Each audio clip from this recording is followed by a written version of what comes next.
I already know Bhagavad Gita. My mother reads Bhagavad Gita, and my grandmother memorized Bhagavad Gita. And handing over a Bhagavad Gita to an Indian is similar to handing a Quran to a Muslim or a Bible to a Christian. They may be incredulous and think, well, why would you give me this? I already have it, I already know it. There's also a psychological factor that many Indians feel guilty that they're not more spiritual. So they take it as a condescension that we're handing them a Bhagavad Gita, and there's a tacit suggestion that they're not doing enough. And they feel it, they feel guilty. And that's why they reject it, oftentimes. Not always, but high enough percentage of the time that I adjusted a long time back the way I approach any Indian when I'm distributing a Bhagavad Gita. And it goes as follows. It's almost the opposite of distributing to a Westerner. So, first thing is, don't hand them anything. And I emphasize the word anything.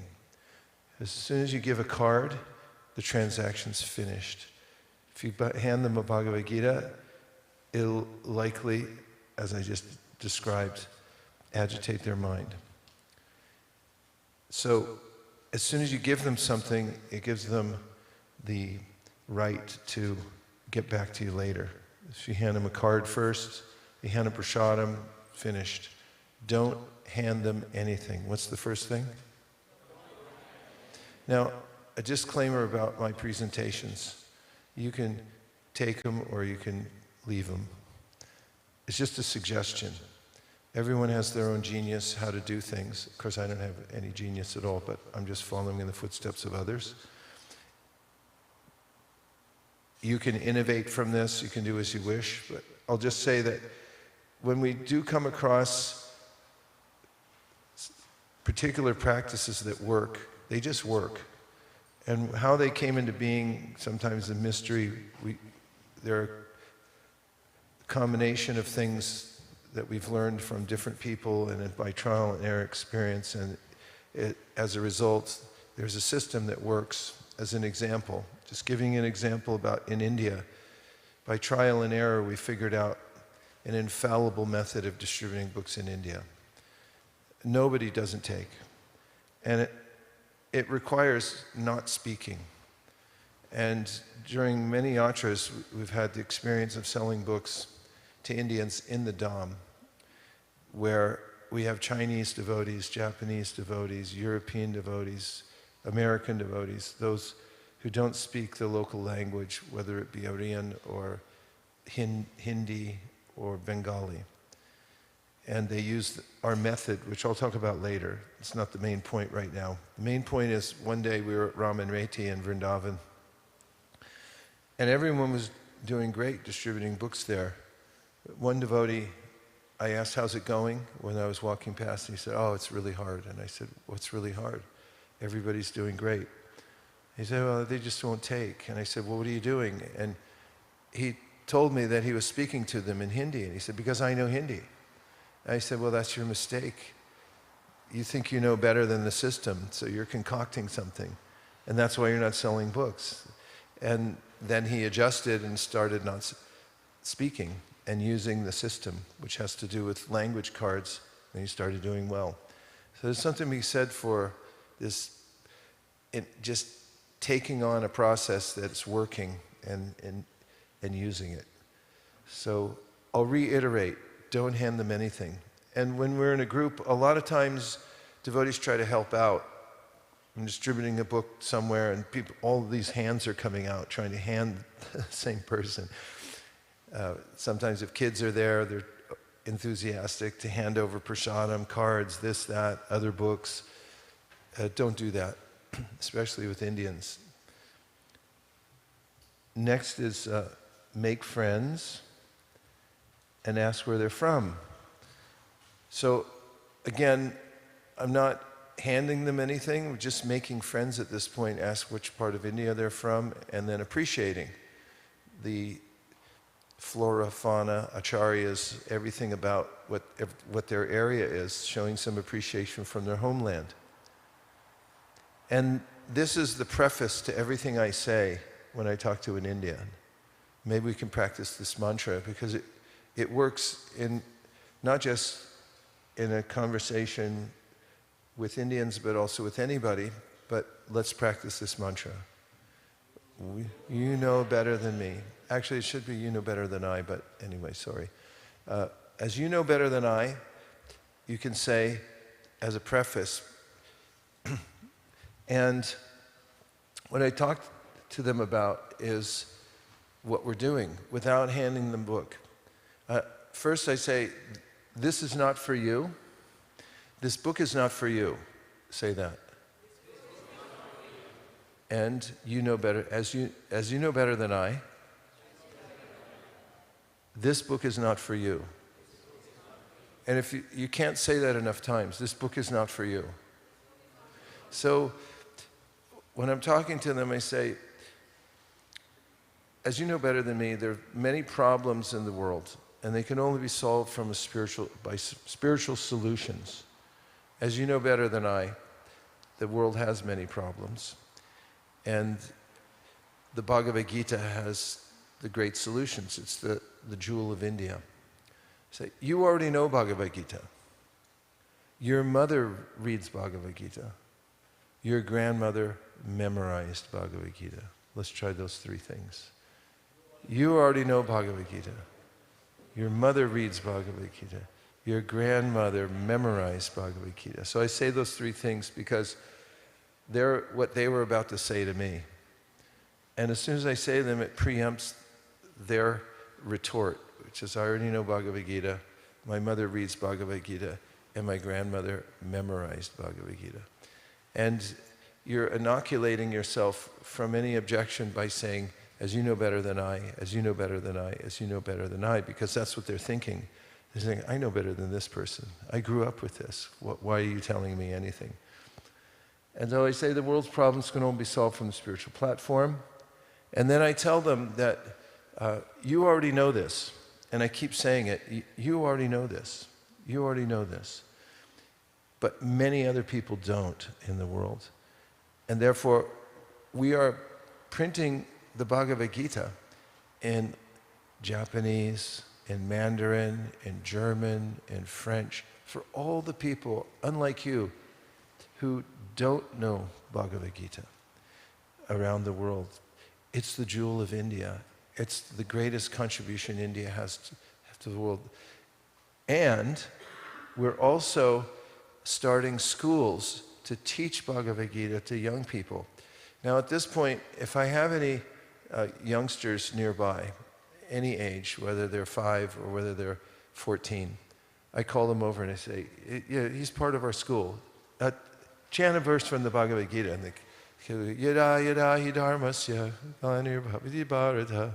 And then say, see, so we're starting schools everywhere to teach Bhagavad Gita to young people so it can be spread all over the world.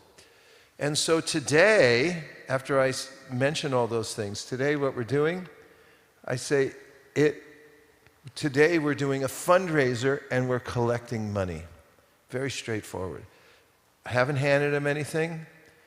I just told them everything I said so far. And he said, and so today it's a fundraiser. And whenever I'm out, I'm with a group of devotees, at least a few, and I say, we have about 2,000 people out today, all over the city. It's citywide. We're in every township and on every corner today, and we're collecting donations for spreading the Bhagavad Gita all over the world. So it's a fundraiser, and we just ask for money. And then I just stop. At that point, they're very, very happy to donate because you've acknowledged the fact that they know more than you do. They already know Bhagavad Gita. Their mother reads Bhagavad Gita. That their grandmother memorized Bhagavad Gita, and it's the jewel of India, And then they just give a donation. After they give the donation, then we give them the Bhagavad Gita.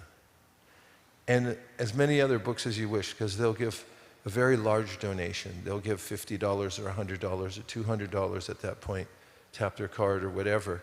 And then if Malini's standing nearby, she'll come rushing over and say, oh, take the Bhagavatam too.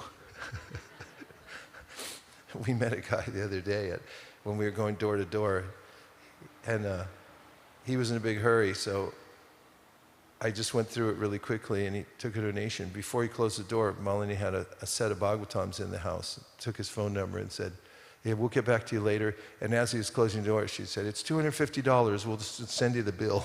He said, okay. So let's review. What are the things that you remember about presenting to an Indian? And we'll pass the mic around very effectively. Yes?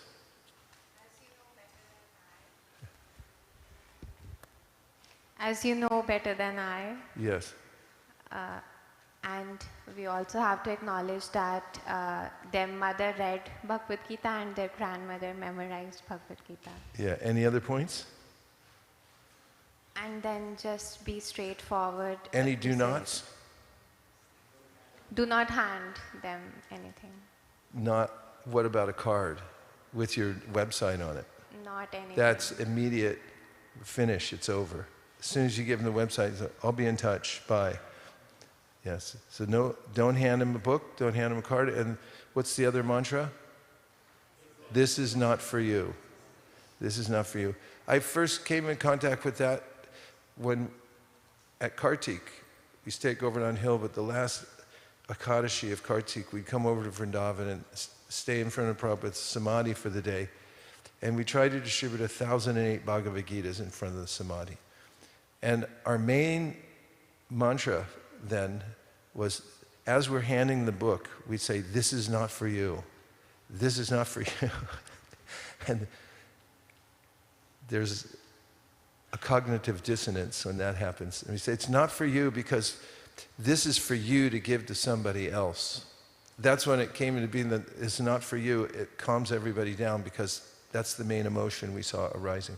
Any other observations from this? Thank you very much. Well done. Observations, reflections, comments, questions. Yes.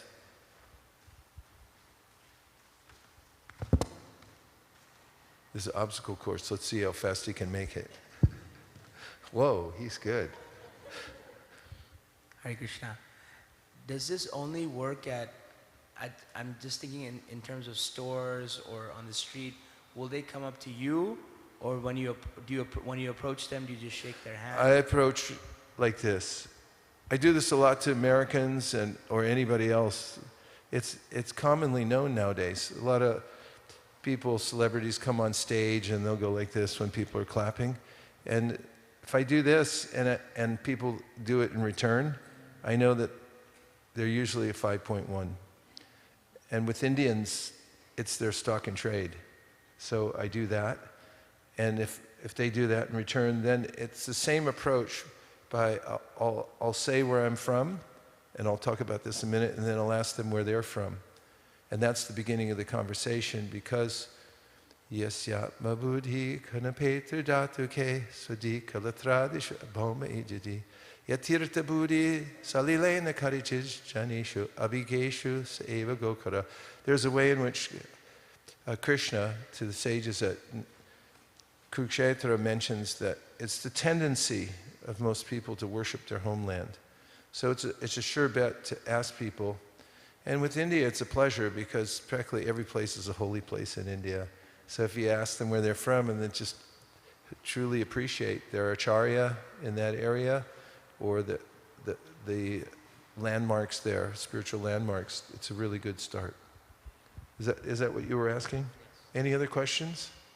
1, 2. You're next, if you can make it. Hare Krishna Maharaj. Hare Krishna. Will this script not let them to just donate the money and not take the book? Because they always take afterwards. they love getting something afterwards, but it's just the psychology of it, giving first and then buying. It's like they're buying it once you hand it over and then you ask for a donation for the book. I already have this, I already know this. My mother reads it, my grandmother memorized it. But if you wait for them to give for the best cause there is on the planet, then afterwards they're very happy to take the books. So I don't leave them without a book. I pile them up as soon as they give. And if they say they already have Bhagavad Gita. That's what they say when you hand them the book. But after they give the donation, they're happy to receive it. And if there is any time when they say, oh, I already have this, then you just give another book or tell them that this is for you to give to somebody else. Because sometimes people have a little resistance. Sometimes Indians, they have a thing, they can't take Shastra in their house. And we've learned that the hard way. Actually, one time, no, take it.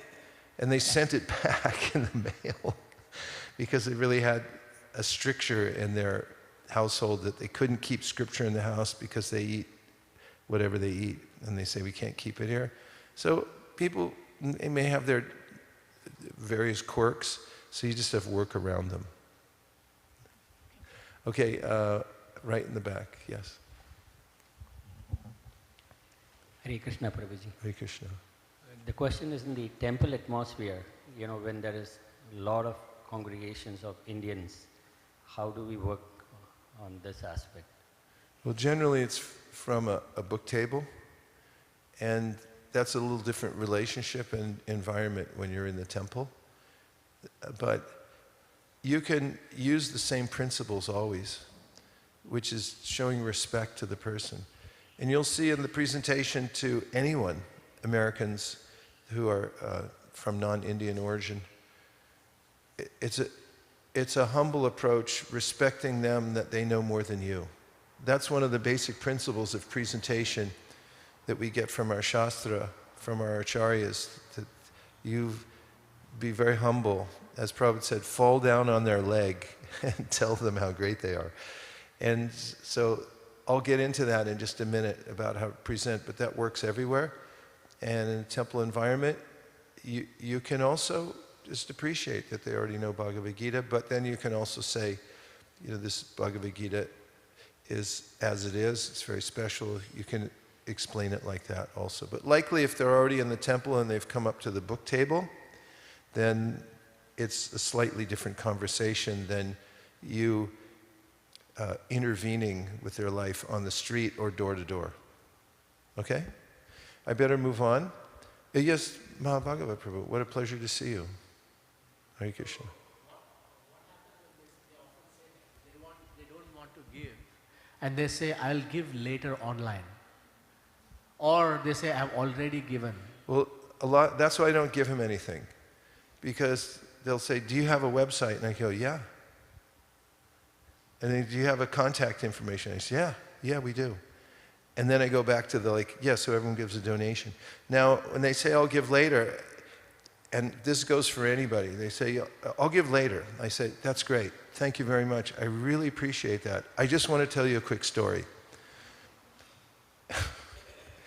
And they go, okay.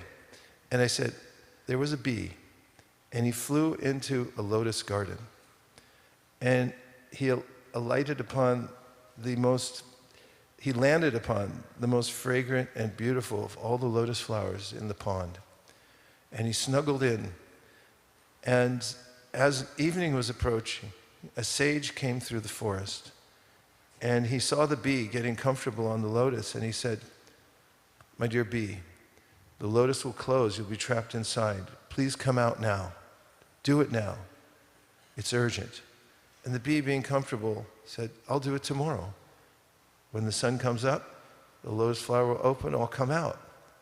And the sage walked away,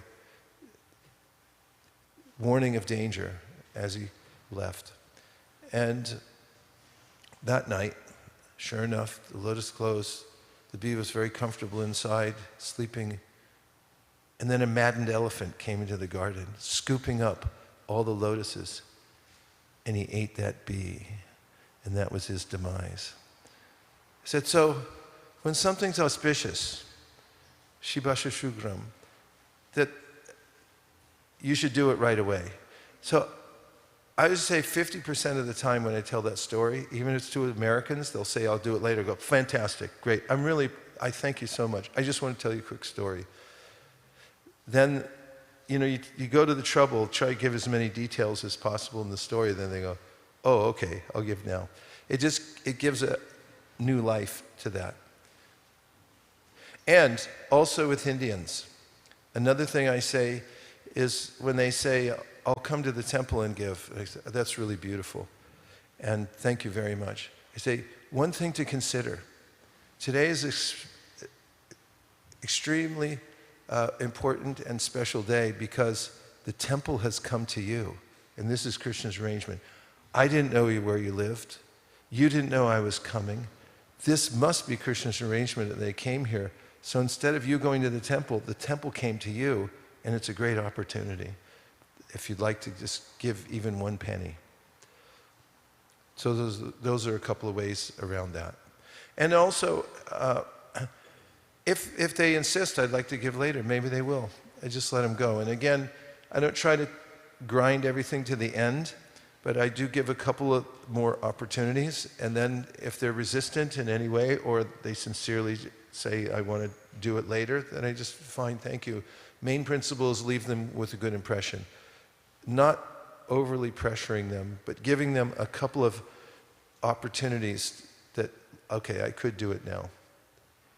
Because that happened with that guy, right? He said, I don't have anything, or I don't have any time. Do you remember what happened? And what happened? He said he would give later, and then I said the B story, right? And then he gave. And then Malini put a Bhagavatam in his house. Okay, all the way in the back. This will be the last one, and then I'm moving on to the next presentation about how to distribute a Bhagavad Gita on its own merits. Yes? Hare Krishna Maharaj. So when you go approach anybody for the first time when I'm seeing them, how do I approach? Should I say Hare Krishna or hello, or how do I start the conversation? I say hi. For Indians, I'll say namaste or namaskar. And then I'll go into that. I'll tell you about that. Okay, so we just ask for money. After they donate, you give them the books as a gift. Okay, that's how I distribute to Indians. And I've noticed that when devotees take that up, it solves a lot of problems. It's about 90% effective. The 10%, what can be done? We're just selecting. We're not trying to convince every single person. Now here's how I distribute a Bhagavad Gita as it is. And again, this is just my template I'm presenting to you. You can try it out if you don't have your own. And the principles you can mix and match if you like. But I do suggest learning this cold. I mean, that you know it in your sleep and get used to it and then innovate after that. Okay. Here are the different steps. Number 1, radar. Please repeat after me. Number 2, qualify. Number 3, trust the hand. Number 4, give a nutshell presentation. Number 5, show and tell. Number 6, compliment. Number 7, use humor. Number 8, engage. 8 little steps, and they all flow together, and we're going to learn those this morning. Are you ready? Okay, here we go. First thing is radar. So the radar gun comes out. The highway patrol can understand how fast you're going. So we have our own radar. We can look at people's eyes and their face. We really want to study their countenances. And when we notice their countenance, you can refer back to the 1 to 10 that we talked about last night. Where was the breaking point? Right in the middle. 5.1 is when they're open.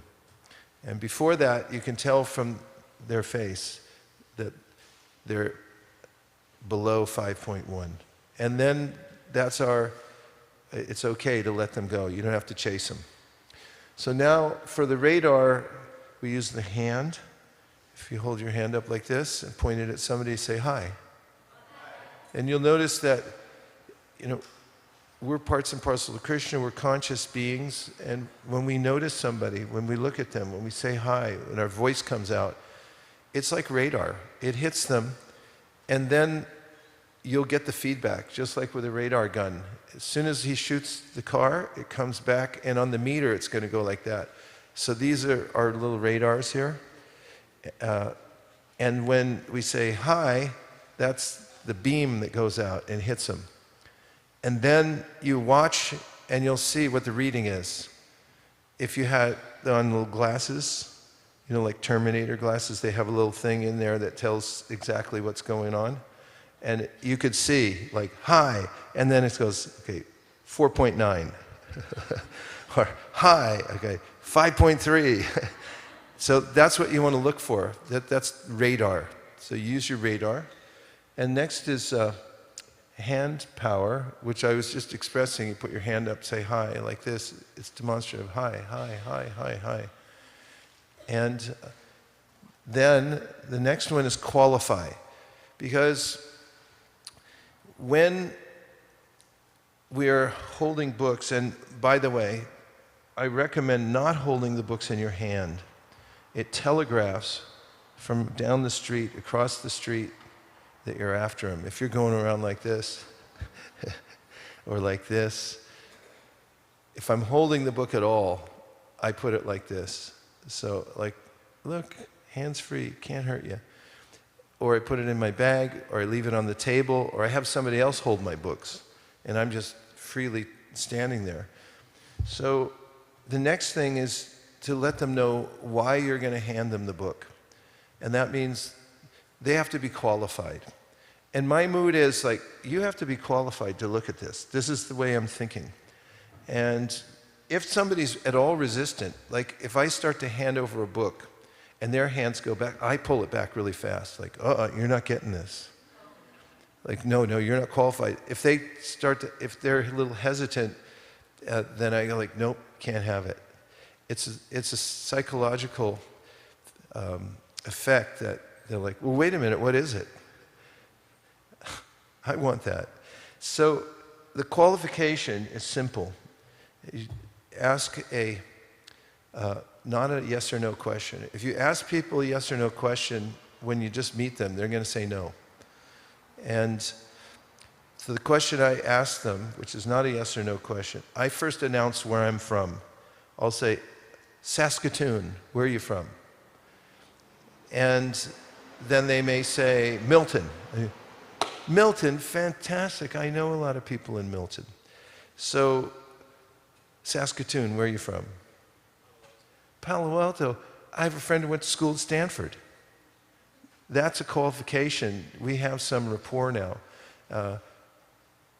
I'm from Saskatoon. Where are you from? Los Angeles, home of the Lakers. Whatever it is, something about their hometown, whatever it is, even if you don't know anything about the place, I've heard that's a fantastic place. But that's the qualification to then do the next step, which is trust the hand. Because sometimes people, in their mind, they're not sure if they want to take it or not. Do they even want to get involved with this whole thing? Because they don't know what's happening yet, exactly. And so the mind may be slightly hesitant, but interestingly, the hands have their own dharma. They grab things. And so when people, when I just put the book in their hand comes out. Their mind's going, don't take it, don't take it, don't take it. And then you hand it over to them. Then their hand goes, I'll take it. And the guy's going, stop that. I didn't tell you to take it. So trust the hand. Just be a little, take a risk. Put it in their hand. It's okay. Now, the book's going to take a very short journey from your hand to their hand.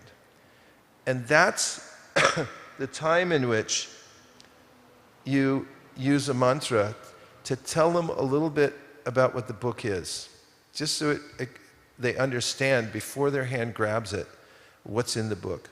So I say, instead of saying these are books, I say books on yoga and meditation shows you, see it's a little truncated, books on yoga and meditation shows you how to get free from stress. Okay, I'll say that, and please review. Books on yoga and meditation shows you how to get free from stress. Books on yoga.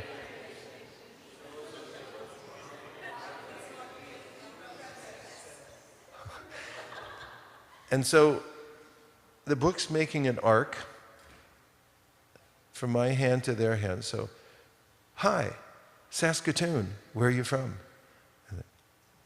Palo Alto. Palo Alto? That's where Stanford is, right? Fantastic. Books on yoga and meditation. Or I'll say, from Saskatoon to Palo Alto. Books on yoga and meditation shows you how to get free from stress. Now watch. As the book's unfurling from my hand, it's making its journey from my hand to their hand. I'm saying the mantra. Books on yoga and meditation shows you how to get free from stress. Hits their hand. So books on yoga and meditation shows you how to get free from stress. From Saskatoon to Palo Alto. Books on yoga and meditation shows how to get free from stress. Hand grabs it. Now it's in their hands, I let go.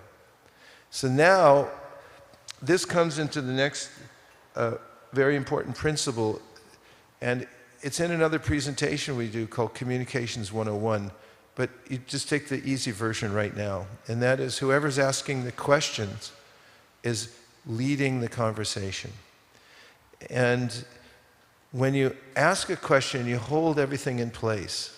It holds the conversation together, and it holds them there too. When you ask a question, they can't just walk away. So once I tell them this and I put the book in their hand, now what do I need to hold the conversation together and hold them in place? What do I need? A question. That's right, I need a question. So this is my question. You've heard of stress, right? Because I just said, the last thing I said is stress. Books on yoga and meditation show you how to get free from stress. Now I need a question, and it continues from what I just said. You've heard of stress, right? So what do they say? Now, I just, apparently breaking the cardinal rule, I just said, don't ask them a yes or no question. But in this case, it's all right. Because what if they say, yes, I've heard of stress? Like, I would say 85, 90% of the people, when I say, you've heard of stress, right? They'll go, yeah. But what if they say no? Doesn't matter, because the next response works for both. So say, you've heard of stress, right? And they say, yes. And they say, really, you don't look stressed. Or I'll say, really? That's funny. Why do you look so peaceful? And if they say, you've heard of stress before, right? And they go, no, I haven't heard it. I know, it's amazing. You don't look stressed at all. See, it's the same thing. And then comes the next point. These should be on 2 slides, actually. The next mantra is, you look spiritual. Say it. Say it to the person next to you. You look spiritual. Now, this is so effective. It should be illegal. It's a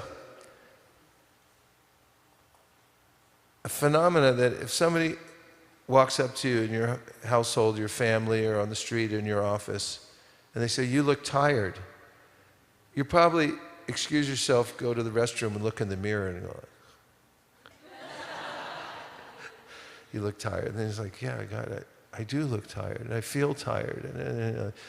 And if somebody says to you, you look terrible, you start feeling terrible.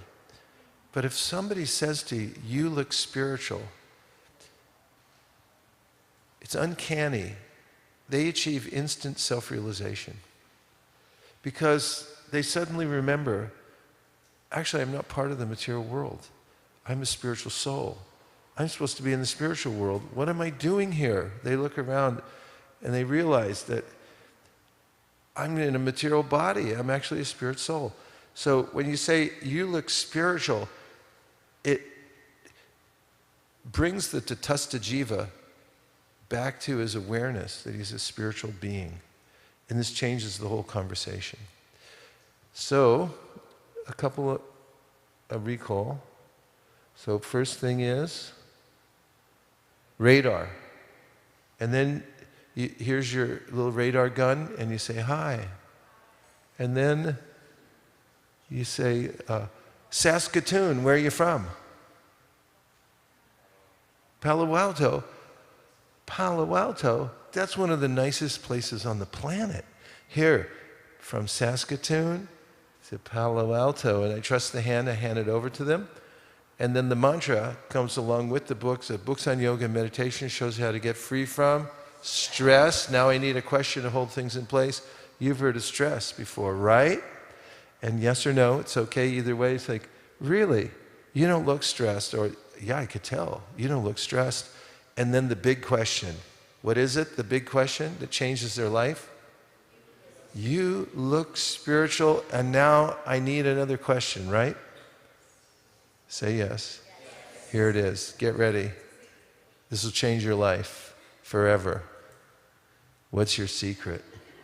Now, why is this so life-changing? Why am I emphasizing this? Because as I said before, when you're talking to an Indian, you say, as you know better than me, as you know better than I, as you know better than I, as you know, if you say it 5 times, the more times you say it, the more effective your presentation will be. And now, here's where any living being walking down the street has an ego, and there you are intervening in his or her life. And what we're really saying is, listen, you're totally messed up. You need me, you know you need me, and you need this book. That's what we're really saying. But we're not going to say that. Therefore, we say, what's your secret? Because you look spiritual. And then, what's your secret? Now you put them on the Vyasasana. And you get down on your hands and knees. So, what's your secret? You tell, please, teach me. Now they're holding the book. And you've handed them the book, so it eliminates that feeling they have, like, this guy's trying to convert me. It's like, no, you convert me. You know more about this than I do. You're spiritual. Please teach me. That's the mood. That's the body language when you say, what's your secret? And then, of course, people have different replies according to the mode of nature they're in. Mode of ignorance, they'll say, well, I smoke a lot of pot. And then the mode of passion, they'll say, well, I'm the most organized person on the planet. I have goals and so forth. And mode of goodness, they'll say, I do yoga meditation. And so once they tell you their secret, then your reaction is, I knew it. I could tell you were spiritual and you had a process. So that's when you take the book back from their hands. And why? To show them their book. That's the mood. It's like you already gave it to them, and now you're showing them their book. And the first thing is name dropping. This is a very quick thing. It's not like you have to get into the history of each person and give them a Wikipedia lesson. But you just name people on the back cover, because on the back of our books we have Thoreau, Emerson, and Gandhi, right? Say yes. And so you add a few more if you like to cover the cultural spectrums. So Thoreau, Emerson, Gandhi, Dr. Martin Luther King Jr., Albert Einstein, the Beatles, Tupac Shakur. That covers a lot of cultural ground. And all you do is just throw the names out really quick. Should take 5-10 seconds maximum. Then we turn to a book, middle of the book, just open it up anywhere where there's Sanskrit. And I point to the Sanskrit, and I say, can you read this? Only 1 out of 100 will say, yeah, I studied Sanskrit when I was a kid. But I says, can you read this? And they go, no. And I say, I was just kidding. It's all translated into English. They're ancient books. They're written thousands of years ago. That also takes 2-3 seconds maximum. Then turn to the front of the book. Now notice I'm opening first page. This glossy one page, that's all you have to do is open that and hold it and show it to them. And now you'll notice that there's universities and accolades given here. And so the first one I show is University of Southern California, USC. Have you heard of USC? It's a big name, right? No? Only UT is a big name? Okay, then the next one, Georgetown University. And then the next one, yeah, that's enough. So all you have to do is just show a couple of, so the transition from this has been translated hundreds of times into English and many other languages. And out of all the versions, this one, called Bhagavad Gita as it is, has become very popular academically. Where has it become popular? Yeah. USC. Do you know Georgetown University? Say yes. Okay. Then I say, here, I'll show you really quick. How fast am I going to show them? Because they're thinking, is this going to be a Bhagavatam class? Or am I going to get out of here in a few seconds? So I say, I'm going to show you really quick, and then get used to turning the pages to get to the changing bodies. And on the changing bodies, I just show it to them. And for most people, this is a revelation, as most people haven't seen it. Sometimes I go to corporates, and particularly Salesforce, downtown San Francisco, I bring a changing bodies exhibit in my hand. I have to go register in order to go up to the conference room. Everybody stops. People walk past me, and then they do a U-turn, they come back, and they go, excuse me, what is that?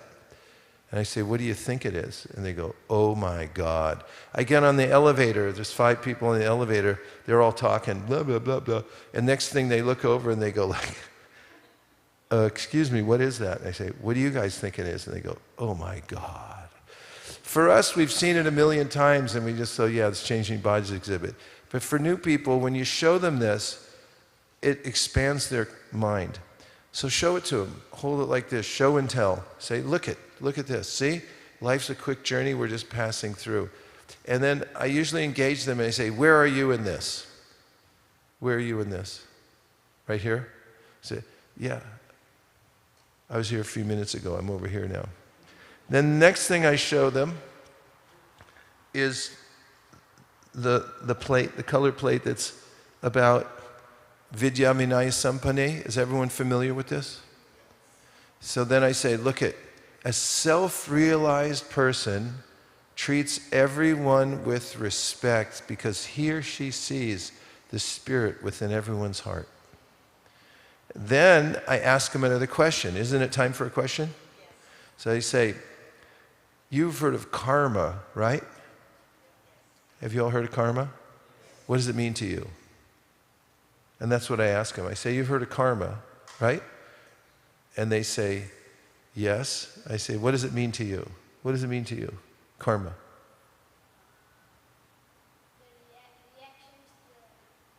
Reactions to your deeds.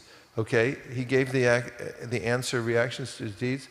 And as soon as he says that, here's what I say. Whoa. If more people in the world thought like you, it would be a better world to live in. What does karma mean to you? Action. Whoa, I really like the way you put things. If more people in the world thought like you, it would be a better world to live in. What does karma mean to you? What goes around comes around. Whoa, I really like the way you think. If more people in the world thought like you, it would be a better place to live. So this is a chance, this is what we call compliment. Give them a compliment that whatever they say about karma, it's like, you've heard of karma, right? Yeah, I've heard of karma. What does it mean to you? It's like, there's butterflies and rainbows, and it's like really far out. And I go, whoa. If more people in the world thought like you, it'd be a better world to live in. Sometimes people say, I don't believe in karma. I say, yeah, but what's the theory? And they go, this happened as I was walking downtown in some little city. I forget where we were. And it was a group of Christians, and I asked, I said, you've heard of karma, right? And he goes, yeah, we've heard of karma. We don't believe in it. I said, yeah, but what would you describe it as? And they go, like if you do something bad, bad comes back to you. I said, whoa. I really like the way you think. If more people in the world thought like you, better place to live. They ended up buying the book. And then Then comes the humor. So this is a funny joke, just a warning. It's funny. So I asked people, what do you do professionally? And so who in here has a profession?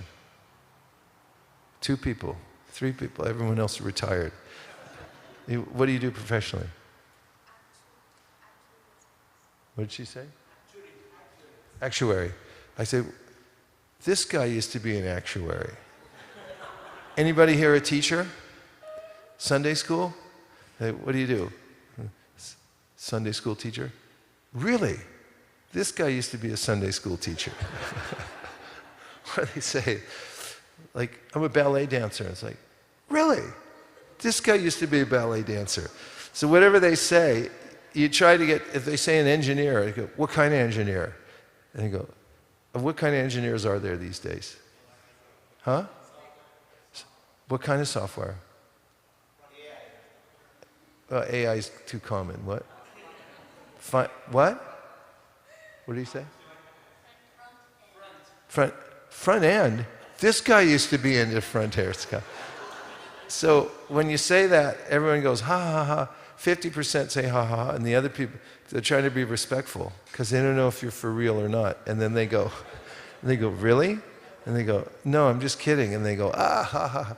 And when they're saying, ah, ha, ha, ha, ha, that's when you close the book. Your part's done with the book. You've showed them everything that's on the back, in the front, a few pictures. You've asked a few questions. You've told them a few things about the book. And now, when they say, ha, ha, ha, ha, ha, close the book. Now, you're giving back their book. Now it's time to hand it back. And so just as when I handed them the book, remember there was an arc? It's making its way to their hand. I said, books on yoga and meditation shows you how to get free from stress. And now they have the book. So now, again, I'm going to hand it back to them. And the timing is important. So say, we don't sell these, repeat after me, like in a bookstore. And that's when I'm handing it over. So we don't sell these. That's when it hits their hands. And as soon as it touches their hand, they say, like in a bookstore. We don't sell these like in a bookstore. We only ask for a donation. See, so the timing's important. Watch, do it again. We don't sell these like in a bookstore. We only ask for a donation. We don't need the money. But it's an ancient principle. When you give something in return for spiritual knowledge, it connects you to the previous teachers who have passed it down over many generations, and it allows you to enter deeply within the knowledge. It closes the circle. And then, at that point, when I'm saying it, most people, they start to give a donation. And if they don't, then I just reiterate. Thank you. I'll reiterate and I'll say, so we just ask it for a donation.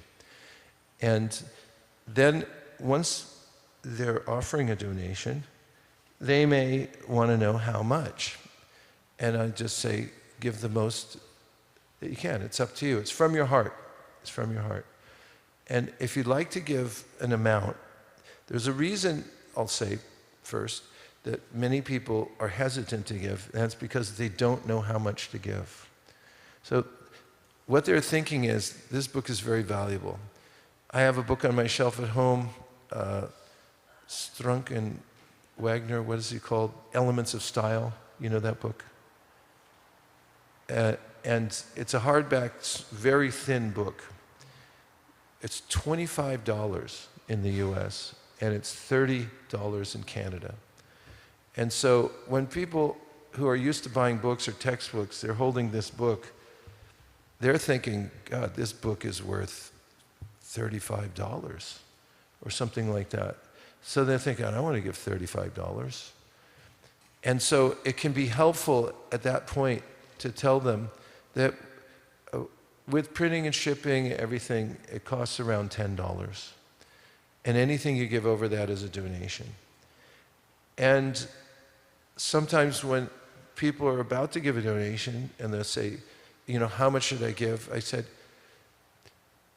well, we try to keep it under $100, but in your case, we're thinking about making an exception.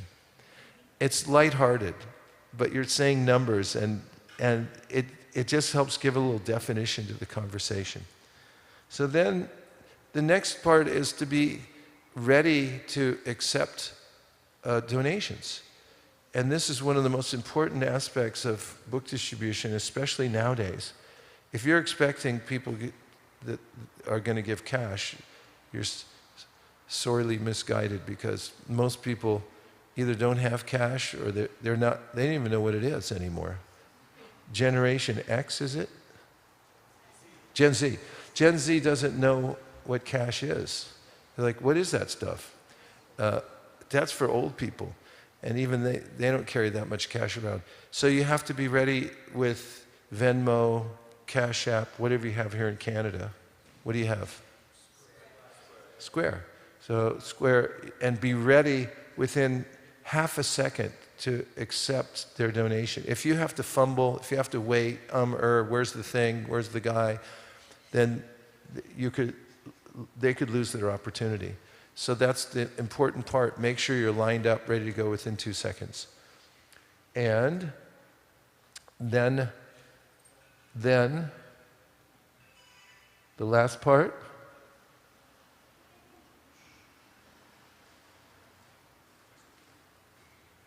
is to learn a few comebacks.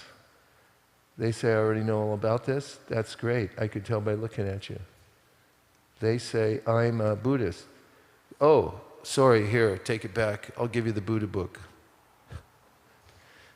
That happened the other day because the woman was from Taiwan, very nice person. I handed her a book. She started looking at it. She said, oh, no, I'm a Buddhist. I said, oh, Buddha book. And so I said to the devotee who was holding the backpack with the books, I said, give me the Buddha book. And he looked at me like, what? I said, that one. And so I took another book and I handed it to her, and then I explained it more in the context of how Buddhism comes from India, this, that, and the other thing. She took the book and she was very happy to accept it. So you have to accommodate. And they say, are you selling this? Does anybody ever say that? So we say, absolutely not. We refuse to sell this. It's too valuable. We only ask for a donation. They cost about $10 to print. Anything over that is a donation. What? About $15 to print. Anything over that is a donation. They say, how much should I donate? We try to keep it under 100, but in your case, we're thinking about making an exception. Then, after they give something for the book, I say, do you believe in the power of prayer? And what if they say no? See, I said don't ask a yes or no question, but in this case also it's okay. Because if they say, I believe in the power of prayer, and say, great, I'm going to teach you this beautiful prayer from Sanskrit, and I hand them a mantra card. I say, they're names of God, and it's meant to wake up pure love for God within your heart. And then some people say, do you believe in the power of prayer? And they say, no. I say, perfect, I'll give you a mantra. And then I say, please repeat after me.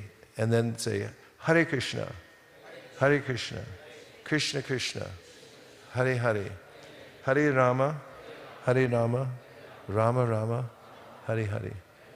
And then give them prasadam.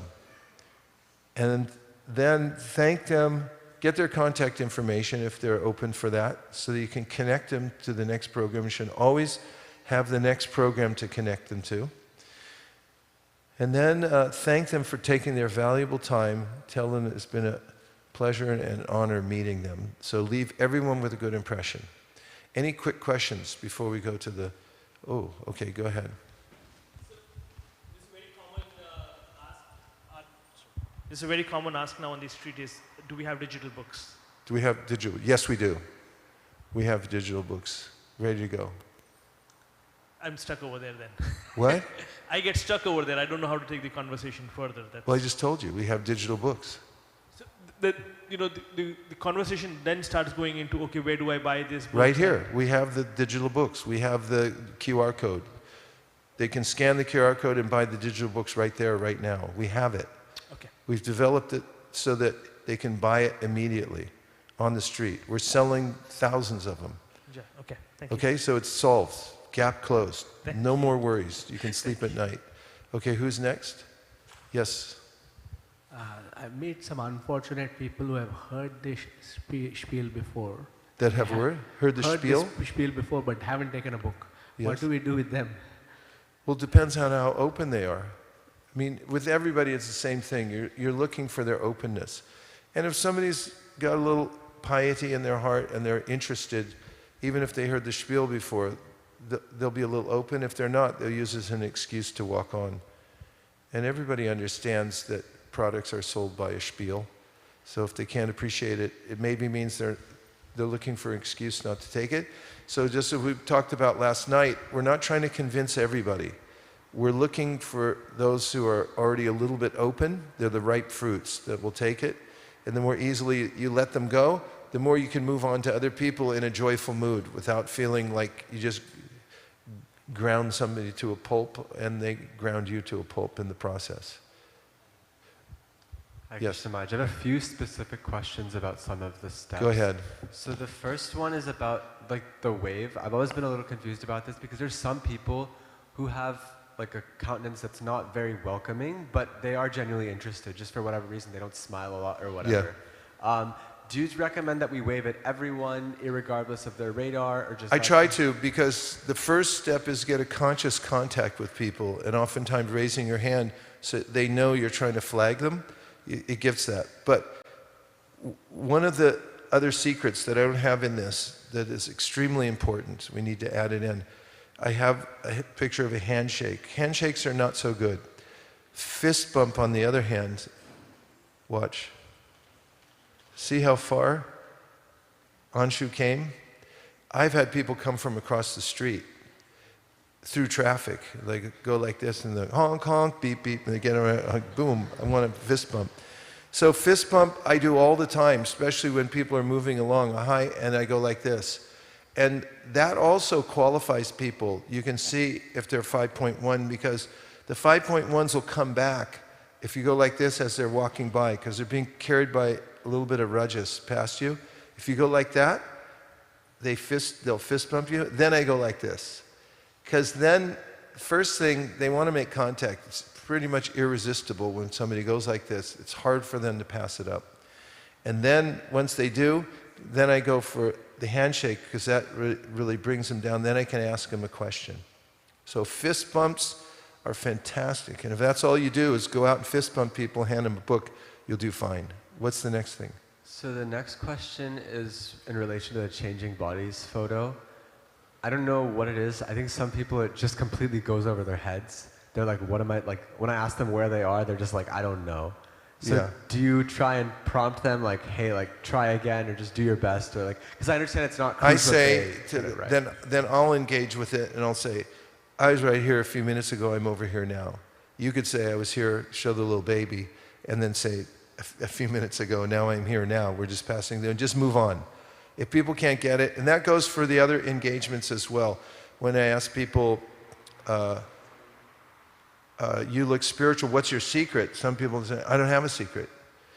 Then there's a follow-up for that. I say, you must just be a natural. Or the next thing I'll say, you must come from a really good family. And they say, no, I don't. And they say, then you just must be a natural.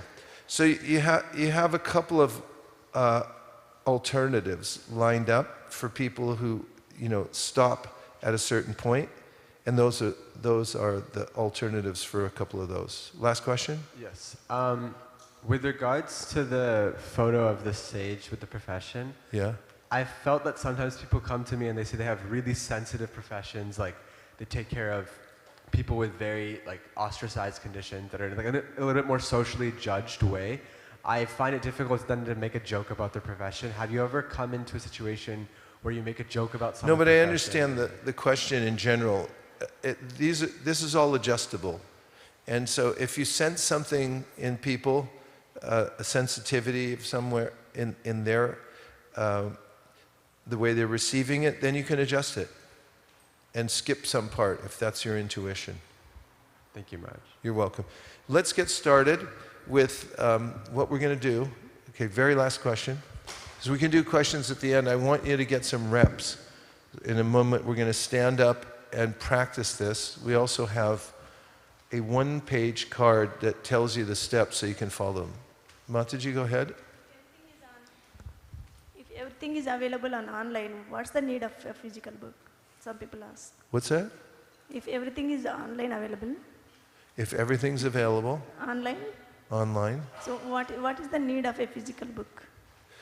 books have, well, it depends who's asking also. Are you talking about Indians? Is it Indians? Yeah. Okay, with Indians, we explain to them that the books are deities.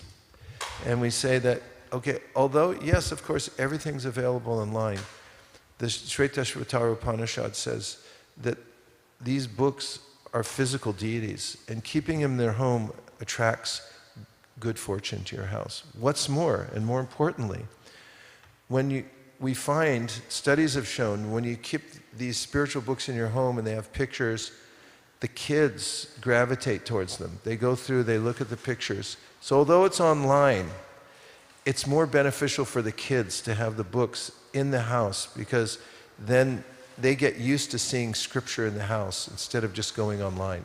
So those are the two main points for Indians regarding whether books are online. But again, we also have digital books. So now we're finding the people who are using that as an excuse, say digital books, now that gap is closed. That boat has sailed. That horse is already out of the barn. It's too late for them to use that now. Okay, now here's what we're going to try. We have, do we have the at-a-glance cards? You have them online, so there's a QR code, because if you want to refer to the steps as you go through this, you'll have it online, and we'll give you the QR code. So let me explain the logistics of what we're going to do and the importance of it.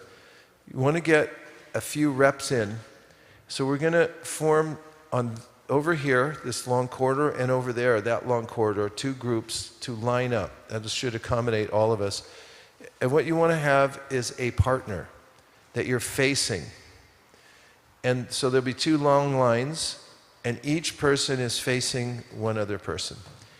And on one side of the line, uniformly, everyone's going to hold the Bhagavad Gita as it is.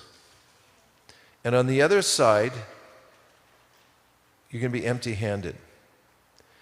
And the one who's empty-handed, I misspoke, the one who doesn't have a Bhagavad Gita should hold the at-a-glance card on their phone, so you can coach the other person. This is not the time when you want to throw a bunch of obstacles. You want to coach them along your partner so that whoever's presenting gets through the repetition, all the points, the 8 points, okay? Then when you're done, we're going to switch so the other person holds the Bhagavad Gita and is presenting, and the person who was presenting Bhagavad Gita is holding the at-a-glance card. Okay?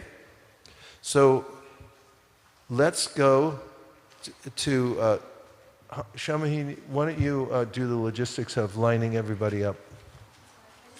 We've sent the at-a-glance cards on the group. If you're not on the group, please get onto the group. The group details were sent in the email to all the registrants. Otherwise, someone can help you here to get onto the group. Let's... okay, we're going to use two locations. Prabhu's over here. If you can please stand up. Anshu Prabhu, Abhinav, Anuttama Prabhu, Mahabhagat Prabhu, Sudarshan Prabhu. If you can come on this side, please. And maybe if all the Matajis up to Sheetala Kund Mataji, that row can come here as well. Let's go, come on, come on. Thank you. Thank you for your cooperation. And the other devotees at the back can form similar two rows on the other side, so we have enough space. Let's go there, please. Oh, you can check the camera. Okay, you can either team up amongst yourselves, so maybe it's better. Just, if you come up here, get into pairs. Rancho, Prabhu, help me. 2 rows, thanks. 2 rows, please. Yeah, like that. Matajis, please come here. Anukul Seva, can you help me get that group organized, please? Go, go, go. Please stand like that, like they're standing. Stand like that. Thank you. All right, here. Let's do 2 rows facing each other. So I like it, Hariwala Prabhu. Like, that's a good row. That's nice. And let's get 1 more row here. 1 row? 1 row. Find somebody you're comfortable with.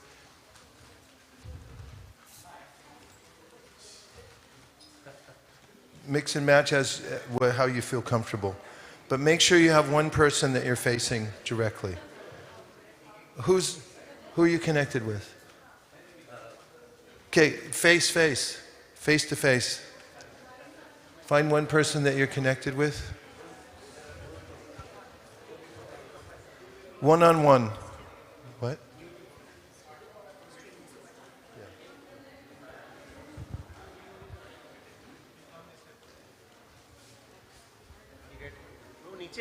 Shamahini?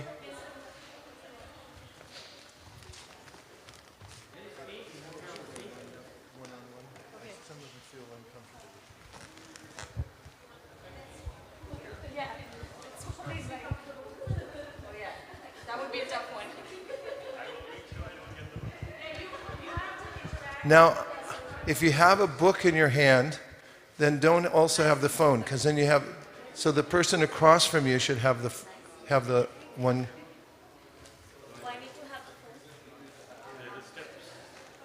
Phone, book. Everybody book? Okay. How are you doing on the other side of the temple room? Are you all lined up? Yes, Prabhu. Okay, I'm going to go through really quick.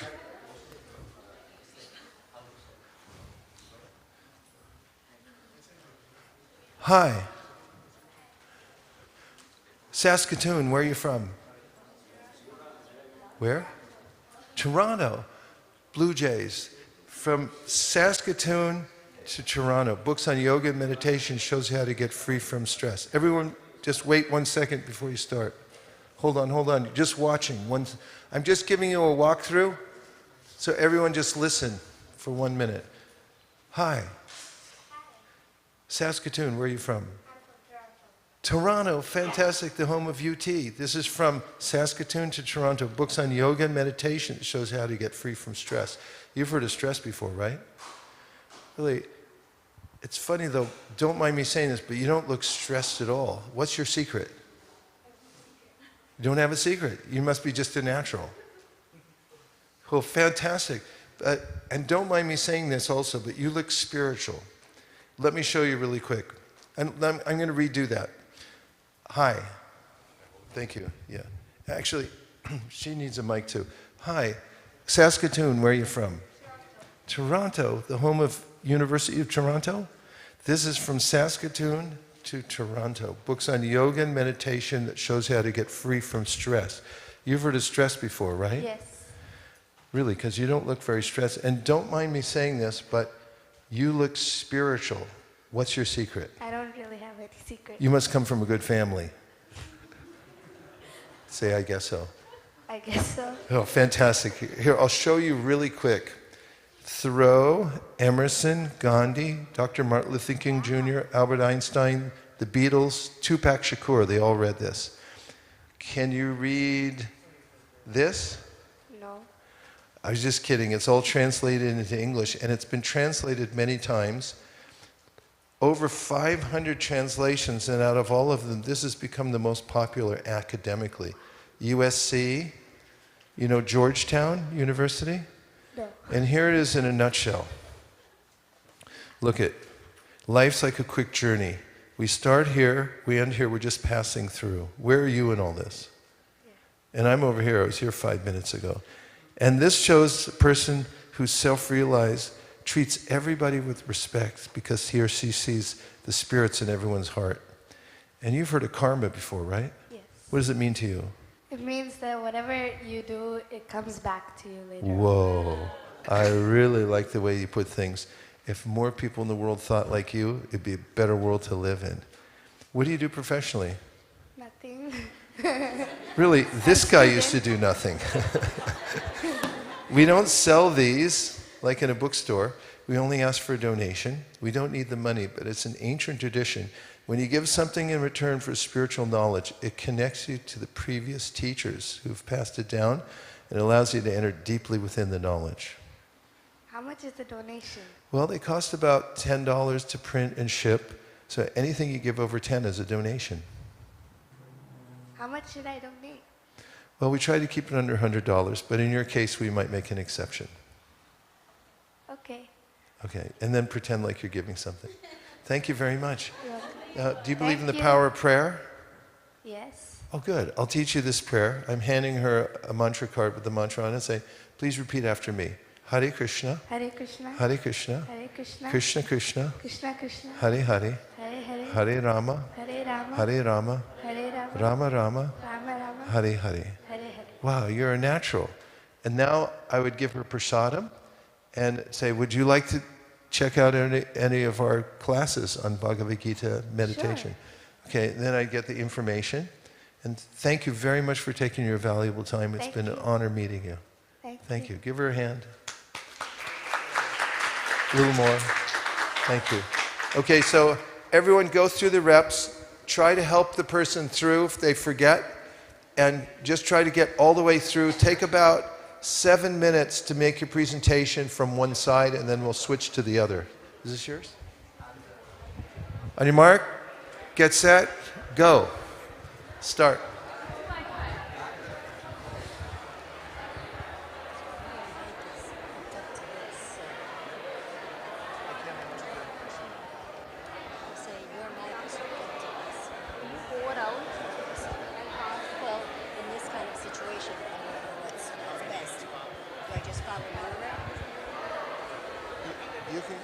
You can. Or you can just ambient it and go around and touch it. Okay? I want to confirm the. So we have to go one street here, and we'll also do some store. This one is actually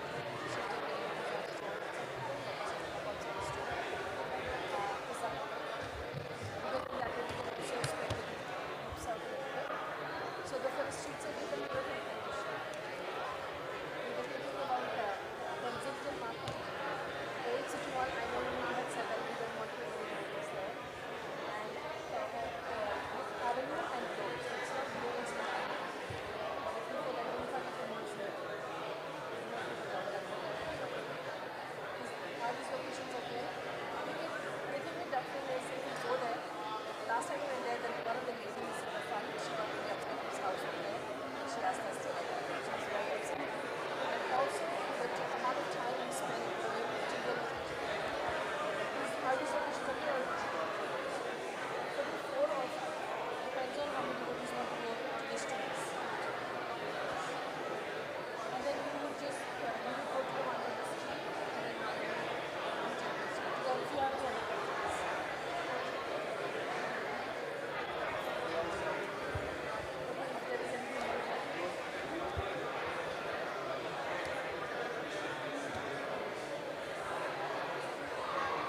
Hari.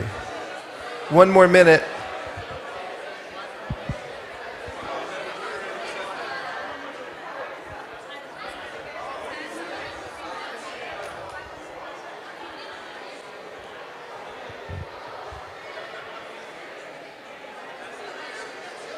$30.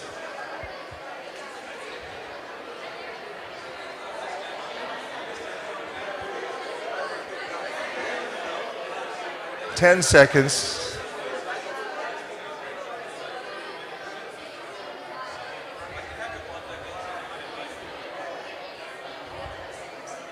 If you can hear me, raise your hand. If you can hear me, raise your hand. If you can hear me, raise your hand. If you can hear me, say shh. Just a brief check-in. Has anyone who's had the first partner go all the way through, raise your hand. Is anybody who hasn't completed one side, raise your hand. So everyone's done except for down here. You're good? Okay. Any questions so far? Anybody have a question, concern? Yes. I find myself very talking very quickly, just try to I'm almost anxious to give the book out. Very good. Any other questions? What happens if things get kind of awkward somewhere during the conversation? They will. Yeah, this is an art. You have to practice it. And some of the best things that can ever happen to you is something feels awkward or you make a mistake. And the more reps you get in, the more mistakes you'll make and the more you'll learn from them. So be very detached. We're not going out to try to sell books. We're just trying to make friends, do the presentation and learn. And don't worry if you sell a book, don't sell a book, it's all good. You just want to start to feel natural out there. No heroics necessary, no performance necessary. Just be there and learn. And when you get confidence, then it'll become more and more natural for you. Any other question? Yes. You said to become a natural, but it's hard to tell the other person you look spiritual when you know that you don't believe it. So it's like you're acting and trying to be natural. I mentioned last night that it is quite natural and it's also shastric. That yes, tu sarvani bhutani atmani vanupashuti. Sarva bhuteshu chatmanam tato na vijugupsate. This is Sri Upanishad. Anupashuti, as Prabhupada explains in his purport, means that you should systematically see all living beings as parts and parcels of the Lord. And navajugupsate means if you have that vision, systematic vision, it doesn't mean that you suddenly try to imitate the Uttama Adhikari. But what Prabhupada says is you should follow in the footsteps, anupashati, and systematically see there's a soul within every body. Then navijugupsa, you won't hate anybody or any being because you're not repulsed or attracted by their body because you're seeing that they're a spirit soul. So that's our directive. So when we say to somebody, you look spiritual, we mean it. Because you look at them and you see there's consciousness coming through their eyes and they're animated. How is that? It's because there's a soul in the body. That soul's part and parcel of Krishna. What's more, there's a super soul. You can offer obeisances, Krishna says to Uddhava in the Srimad Bhagavatam, to a dog. Because you realize Krishna's within the heart of the dog and therefore you offer obeisances. Now, that's Shastra, and that's how we're enjoined to see others. So if you go out on that mood and you're talking to the soul, rather than to a person from Canada or India or Pakistan or wherever, we're not interested in that. We're interested in the soul. We only accommodate their external trapping because that's what they think they are. Until you ask them the question, tell them you look spiritual, then they become self-realized instantly. Okay? Thank you. Okay, just one or two more. Thank you, Prabhu. No, I'm getting stressed out remembering the questions. I don't know which questions I'm going to ask or what it is I'm monitoring. Yeah, but you look spiritual.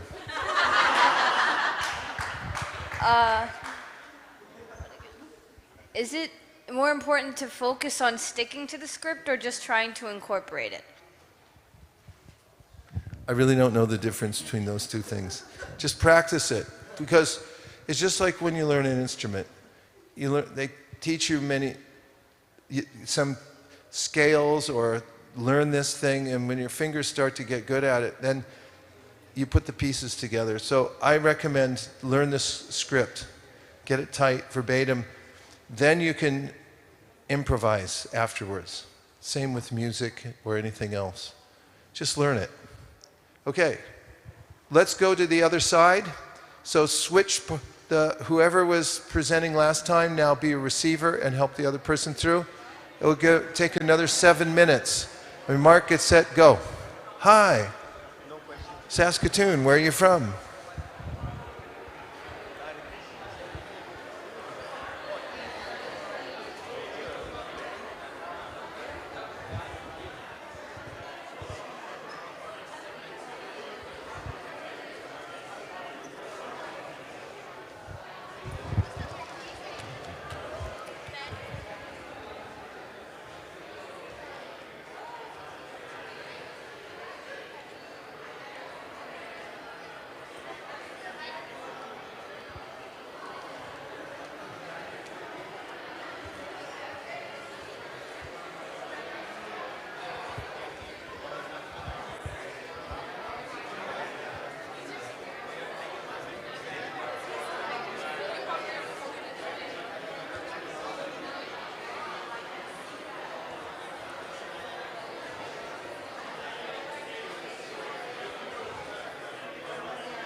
Yes, Till 9:30. Yes. So I just remembered you should do a repetition at the beginning of it. That's true.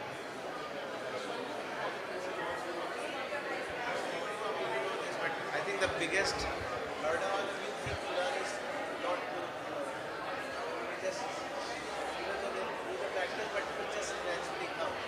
They get the book away when you try the way. I just feel that makes sense. It's a barrier to getting the full benefit.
Hare Krishna.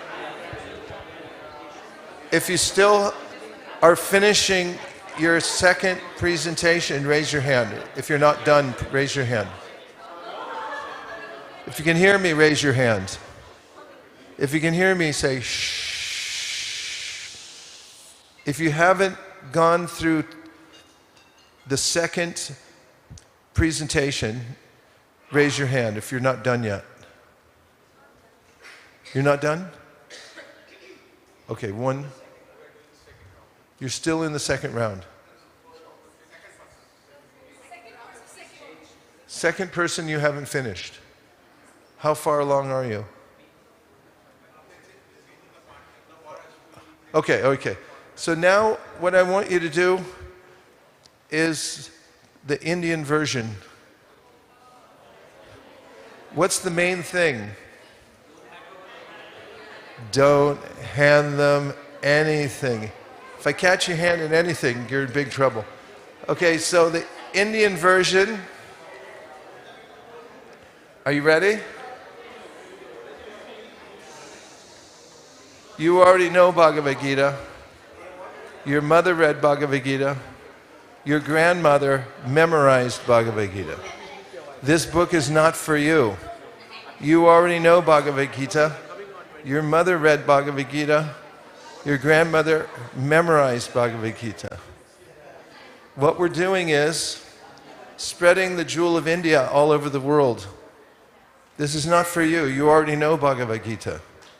As you know better than I, the most important asset of India is spiritual knowledge.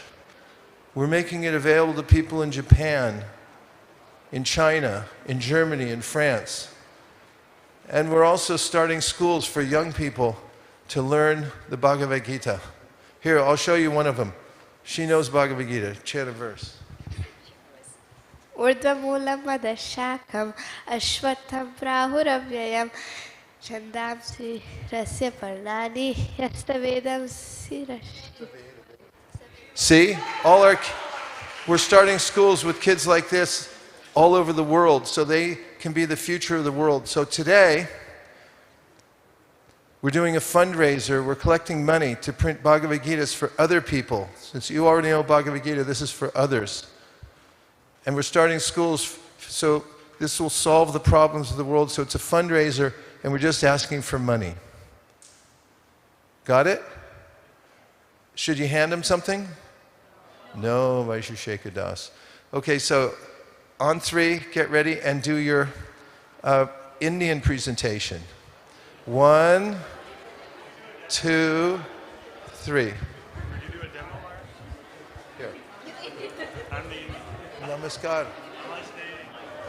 California. Where are you from? Hold the mic. Wait, because nobody, then they won't be able. We'll just do. I'm from Toronto. No, you're from. I'm from Vrindavan. Vrindavan, which part? Raman Reti. You're a very fortunate person. Well, today we're doing a program for Bhagavad Gita, but it's not for you because you already know Bhagavad Gita. Right. Your mother read Bhagavad Gita. Yes. Your grandmother memorized Bhagavad Gita. Today what we're doing is we're meeting people from all over the world here in Toronto because we're starting schools for young people so they can learn Bhagavad Gita. And we're also printing the Bhagavad Gita, a book you already know, for people all over the world who don't know about it. There are many problems in the world, and they can only be solved with spiritual solutions. Right. And as you know better than I, the jewel of India is its spiritual knowledge. So we're making that available to people all over the world who don't know about it. So today is a fundraiser. We have hundreds of us out here, and we're collecting donations. And we're using it to print Bhagavad Gitas in many languages around the world for people who don't know about it. The people who already know about it, like you, are helping. Right. And so it's a fundraiser, and we just ask for money.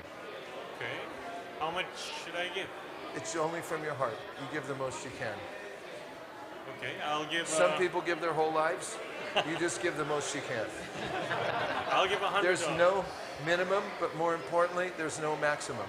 These are a few things that you can say along with it. That You give whatever you like. Some people give their whole lives. You give whatever you like. There's no minimum, but more importantly, no maximum. You know, things like that. And then I'll give $100. oh, thank you very much. And then that's when I give them and say, and here's a few gifts from our hearts to you for being so kind. Give them a Gita, give a stack, 5 different books, something like that. And then get their information. Like, we'd love to stay in touch with you because, you're a very valuable person. You're from Vrindavan. We'd like to get to know you more. Can we have your contact information? Does that help? That helps. Thank you. Okay. And don't give them anything. And also, just in general, when you're on the street, remember I said, don't go around like this. First, the person, make a conscious contact. Saskatoon, where are you from? Toronto. Fantastic. I love Toronto. And then the book comes out. But if you're here in the hand, ready to spring, then it'll scare them away. So don't telegraph. All right? Thank you. Hare Krishna. Thank you. Hare Krishna.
Okay.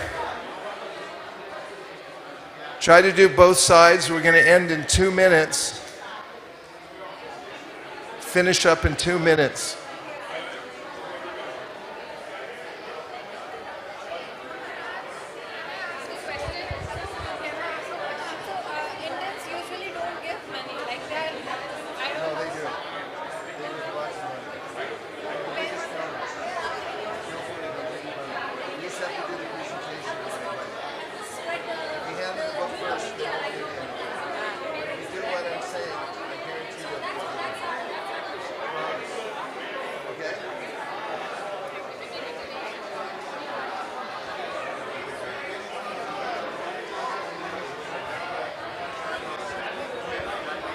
One more minute for everything.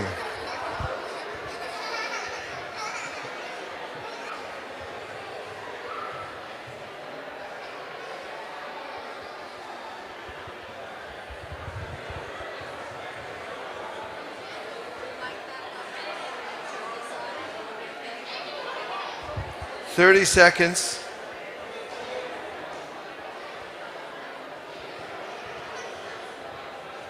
Lost the clip.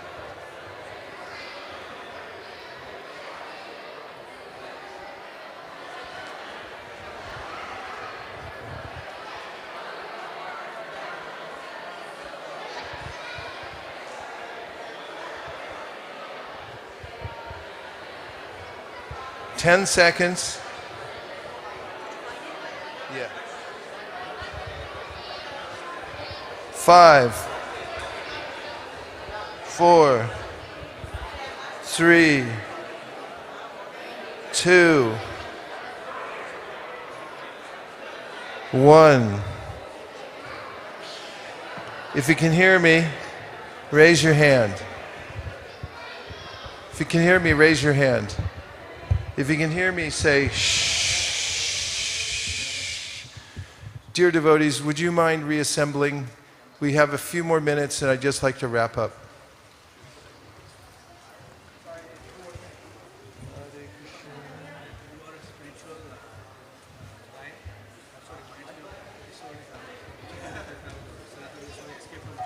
Yeah. Said you're a veritable saint.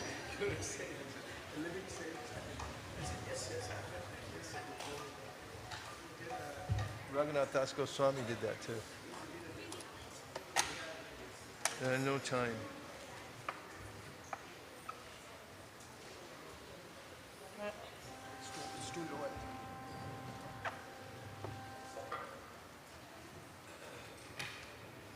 Actually, I'll give this to. Is it right here? He left? Okay. Okay, everyone. Congratulations. You have what you need. Some sense of presentation. I recommend that you practice it with your friends, practice it in front of the mirror, practice going through the book and finding where the pages are really quickly. Get your fingers used to where the parts are, get some muscle memory. And whenever you feel like it, there's no rush to this. You take your time. We come out today, we're not going to sell any books. The only thing we really want today is to feel what it's like to go out the door. You get that feeling. Don't think you have to sell anything today. You don't even have to do this presentation. All you have to do is just come along so we're all together. We're going to several different spots. And when you get there, remember, touch the pavement. Get together for a photo, all of you. Put your foot on the pavement and we'll take a picture of you at your spot. That's the only assignment for today. There are a few devotees who will be there. If you have the fortune of getting to watch Malini, you'll gain, in a quantum way, knowledge and confidence about how to distribute books. I'm going to go to several different spots and walk around. You can come and watch. I don't mind how many devotees stand around me and watch. I can't guarantee I'll sell any books, but I'm going to go out because that's what I like to do. I like to go out and challenge myself and meet people and do the presentation. And so just get the feeling. If I were going to distribute books, this is how it would feel like if I went out the door and I got to the spot. And remember Prabhupada getting on the Jaladuta. And what did that feel like? We should feel that regularly, that challenge that I'm going out. I don't know what's going to happen, but Krishna, please help me. And my other suggestion is when you get out into the public, there's a lot of sights, sounds, and distractions of many kinds. Keep the transcendental vibration going.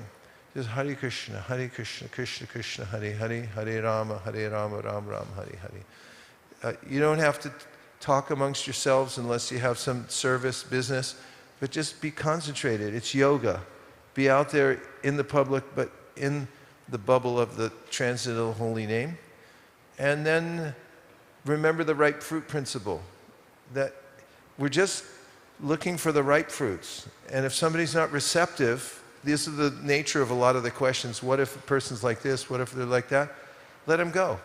You don't have to pursue it unless they're really open and they're open to what you're having to say. And you will meet people like that. There's a certain number of them out there right now. And if you go through a certain number of people, you're going to run into the right fruits. Guarantee you, I promise you. So don't worry about a thing. And just remember that this is what our mission is. It's to go out and meet people and give them an opportunity to hear about Krishna, and they'll thank you for it. And so will Krishna. We have a couple of minutes, and Shamahini is going to tell us what we've won. We've won Transcendental Sankirtan outings, where you can actually put to practice what we've learned today, if you like Vaisesika Prabhu said. Our goal is to touch the pavement. Getting out the door is our toughest job. We don't know some of the names of the devotees who are here today, so please come see either Anukul Seva Prabhu or Madan Gopinath Prabhu and Devanshi. Thank you. And Devanshi. We need your names. We need to know if you're coming out with us, and we need to know if you can take any devotees in your car. so that we can organize the rides. We're going to different spots through the city. We need to organize rides. We need to balance the teams out so there's not too many devotees in one spot and not enough on the other. There's going to be kirtan at several spots as well. So all of that needs logistics, needs organization, and we need your cooperation. Time is limited. We would like to get out the door by 10:30, between 10:30 and 10:45. 10:45, the doors will be closed, and if you stay back, you stay back. You miss the chance to touch the pavement. So please be prompt. Prashadam will be served at 9:30. Just on your way out, we're going to spread out. So Madan Gopinath Prabhu can go to one side, and Anukul Seva can stay on one side to take the names. Again, if you're not on the group, please get on the group. Every announcement about the teams, the locations will be on the group. I'll open the group up so everybody can post. That will be a way for us to communicate. After this, after the sessions, Sankirtan outings, there will be Prashadam served at the temple, starting 3:30. We're not sure of what time. Some devotees may want to go on longer. Prashadam will be served at 3:30. Tomorrow morning, we start again at 10 o'clock. And we'll start with a small reflection circle of the Sankirtan outings that we will do today, where you can share your experience and ask any questions that you may have. We will also learn how to distribute Bhagavatam sets tomorrow, and how to organize your own monthly Sankirtan festival, how to organize your Shastradan drive, innovations, and more. When we're at the Sankirtan spots, like Vaisesika Prabhu said, please feel free to come and observe as many devotees as you like. Please don't hesitate, you can observe. However, please don't offer help unless you're asked for something. Don't interrupt a conversation. And devotees can also take turns joining the Harinam and then coming out to distribute books, because we have to balance the number of distributors on the street. There will be location leaders who are helping serve to coordinate the whole effort. Please cooperate with them, listen to their requests. Anything else? No, I think we're good. So Anukul Seva, yeah, please charge your phones. We do have a Square app and Shopify. We record scores in real time as we're distributing. So your Sankirtan location leaders will be able to give you that information if you need to install any apps on your phones, so that you can take all of that information in real time. Okay? Thank you very much. Hare Krishna. Just a little more about the etiquette of working together on the street.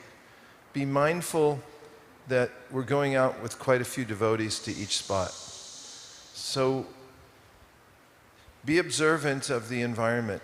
For instance, when we're on a street, it's like a stream. And if you go upstream and you put out your hand to everybody, or you're trying to stop everybody, you might notice that somebody else is downstream.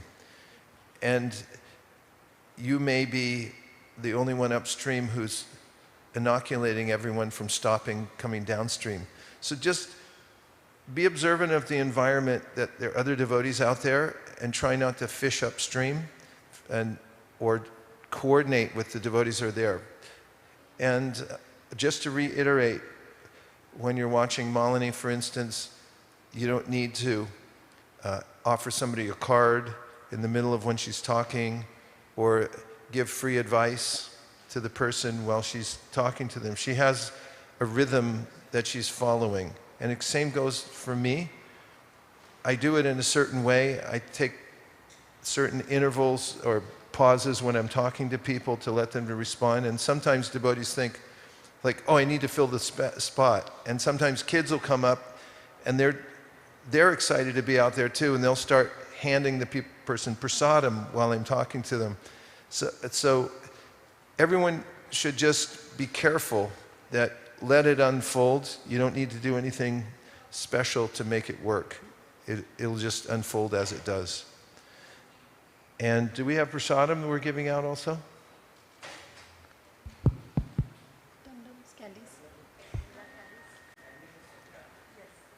Yes, Maharaj, we have. And okay. Yeah, we also have prasadam for the devotees to go, like with them, snacks as well. Means in the sequence, we generally give the prasadam at the end, rather than having somebody stand there and give it to everybody on the sidewalk, because that's another way that people sort of like already got something. Because usually if you're in an area where people are giving out a lot of things, people start to close down. So we don't want to create that in our own ecosystem while we're out there. Does anybody have any last questions? Fantastic. Yes, okay.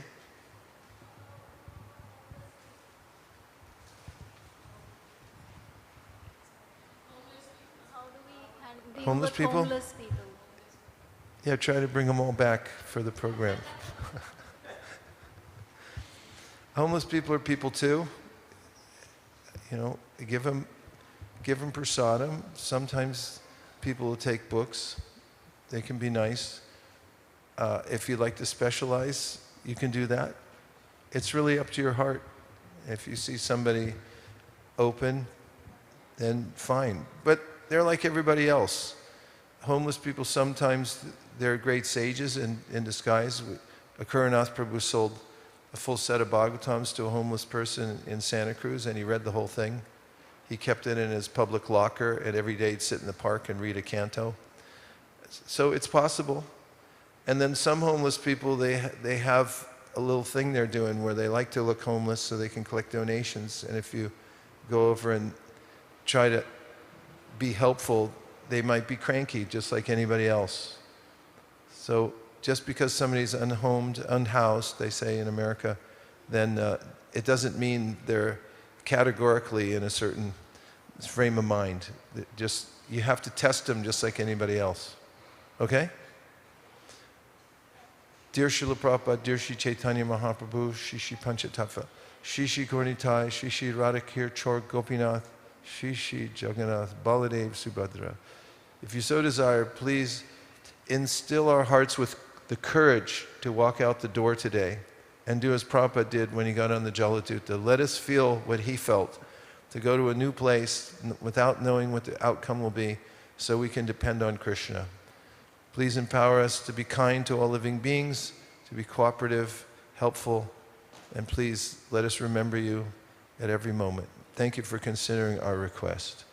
Everyone agrees with this prayer, in whole or in part. Please say Hare Krishna. Vansha kalpatarubhyascha kripa sindhubhyeva cha patitanam vavanibhyo vaishnavebhyo namo namaha. Sharira vijajal jyotendriya tahikal jivebele vishashagare dharmadya divayati lobamoy sudurmati takejita katina shangshare Krishna bodha doyamoy koribari jiva joy swaprasad dilobai shayanamrita pao Radha Krishna gunagao preme dako chaitanya nitai Shri Mahaprasad ki jai Gaur Premanande.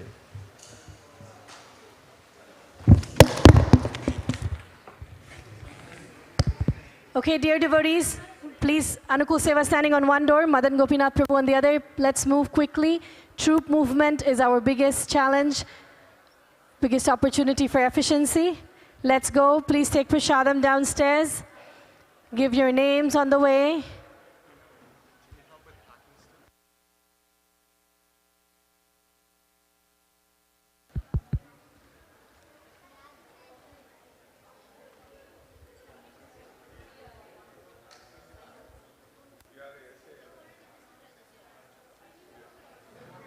The names for the outings, not for registering. If you're going out or not, we need to assign